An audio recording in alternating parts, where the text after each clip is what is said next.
P V Anwar MLA സ്ഥാനം രാജിവെച്ചു. തൃണമൂൽ കോൺഗ്രസിന്റെ കേരള ഘടകം അധ്യക്ഷനായി നിയമിതനായി. നിലമ്പൂരിൽ ഉപതെരഞ്ഞെടുപ്പിൽ മത്സരിക്കില്ല എന്ന നിർണായക പ്രഖ്യാപനവും നടത്തി. പിണറായിസം അവസാനിപ്പിക്കുകയാണ് ലക്ഷ്യമെന്ന് വ്യക്തമാക്കിയ അൻവർ UDF സ്ഥാനാർത്ഥിക്ക് നിരുപാധിക പിന്തുണ നൽകുമെന്നും പ്രഖ്യാപിച്ചു. അതേസമയം ആര്യാടൻ ഷൗക്കത്തിനെ തള്ളിപ്പറയുകയും പരിഹസിക്കുകയും ചെയ്തു. രാവിലെ 9:30 MLA ഹോസ്റ്റലിൽ നിന്നും ഇറങ്ങിയ PV അൻവർ നേരെ നിയമസഭാ മന്ദിരത്തിലെത്തി. തന്റെ വാഹനത്തിലെ MLA എന്നെഴുതിയ ബോർഡ് മറച്ചുവെച്ചായിരുന്നു യാത്ര. സ്പീക്കറെ നേരിട്ട് കണ്ട് രാജിക്കത്ത് സമർപ്പിച്ചു. അതിനുശേഷം മുൻ MLA ആയി നിയമസഭയിൽ നിന്നും പടിയിറങ്ങി.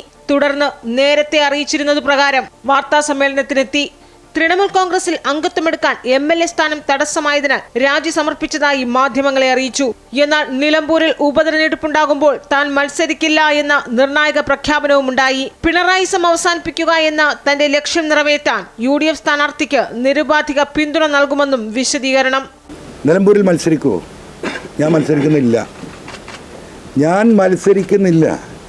ഞാൻ നിലമ്പൂരിൽ UDF നടത്തുന്ന കോൺഗ്രസ് സ്ഥാനാർത്ഥിക്ക് ഞങ്ങളുടെ മുഴുവൻ ശക്തിയും ഉപയോഗിച്ച് നിരുപാധികമായിട്ടുള്ള പിന്തുണ കൊടുക്കാൻ ഞങ്ങൾ തീരുമാനിച്ചിരിക്കുന്നത്. കാരണം ഇവിടെ ഈ സർക്കാരിൻ്റെ അവസാനത്തിൽ നടക്കുന്ന ഈ ഉപതെരഞ്ഞെടുപ്പ് പിണറായിസത്തിനെതിരെയുള്ള അവസാനത്തെ ആണിയായി ഇത് മാറേണ്ടതുണ്ട്.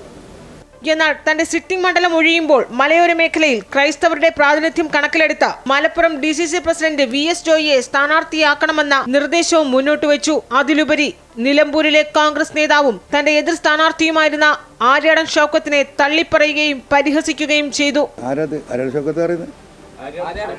ആര്യാടൻ്റെ മകനാ പുള്ളിപ്പം സിനിമയ്ക്ക് എടുത്ത് നടക്കുന്ന കേട്ടോ.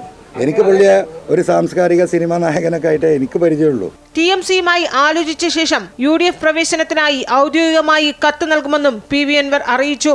എന്നാൽ കോൺഗ്രസിലേക്ക് പ്രവേശനം നേടാൻ തുടക്കത്തിൽ നടത്തിയ ശ്രമങ്ങളെ ചില നേതാക്കൾ തടയിട്ടു എന്ന വാർത്തകൾ അൻവർ തള്ളി. അമൃത ന്യൂസ്, തിരുവനന്തപുരം.